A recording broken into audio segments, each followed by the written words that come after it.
The Walrus and the Carpenter, Lewis Carroll. The sun was shining on the sea, shining with all his might. He did his very best to make the billows smooth and bright. And this was odd, because it was the middle of the night. The moon was shining sulkily, because she thought the sun had got no business to be there after the day was done. It is very rude of him, she said, to come and spoil the fun. The sea was wet as wet could be. The sands were dry as dry. You could not see a cloud, because no cloud was in the sky. No birds were flying overhead. There was no bird to fly.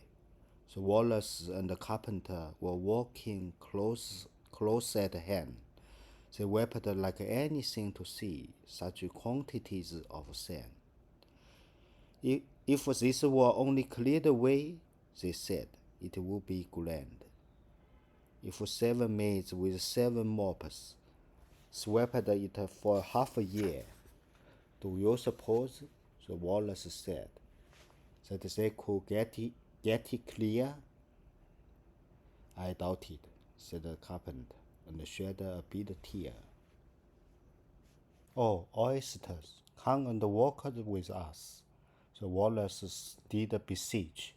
A pleasant walk, a pleasant talk, along the briny beach. We could not do with more than 4, to give a hand to each. The eldest oyster looked at him, but never a word he said.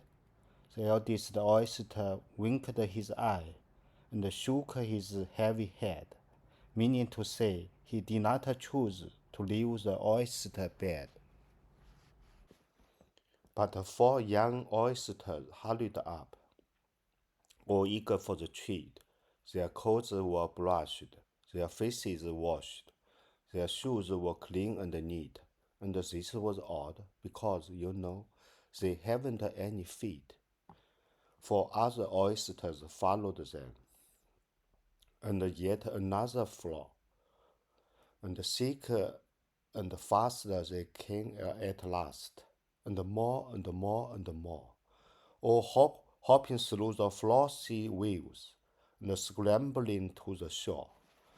The Walrus and the Carpenter walked on a mile or so, and then they rested on a rock conveniently low, and all the little oysters stood and waited in a row. The time has come, the Walrus said, to talk of many things, of shoes and ships and sealing wax, of cabbage and kings, and why the sea is boiling hot, and whether pigs have wings. But wait a bit, the oysters cried, before we have our chat, for some of us are out of breath, and all of us are fed. No hurry, said the Carpenter. They thanked him much for that. A loaf of bread, the Walrus said, is what we chiefly need. Pepper and vinegar besides are very good indeed. And now, if you are ready, oysters dear, we can begin to feed. But not on us, the oysters cried, turning a little blue. After such kindness, that would be dismal thing to do. The night is fine, the Walrus said. Do you admire the view? It was so kind of you to come, and you are very nice. The Carpenter said nothing, but cut us another slice. I wish you were not quite so deaf. I have had to ask you twice. It seems a shame, the Walrus said, to play them such a trick, after we have brought them out so far, and made them trot so quick. The Carpenter said nothing, but the butters spread too thick. I weep for you, the walrus said. I deeply sympathize with sobs and tears.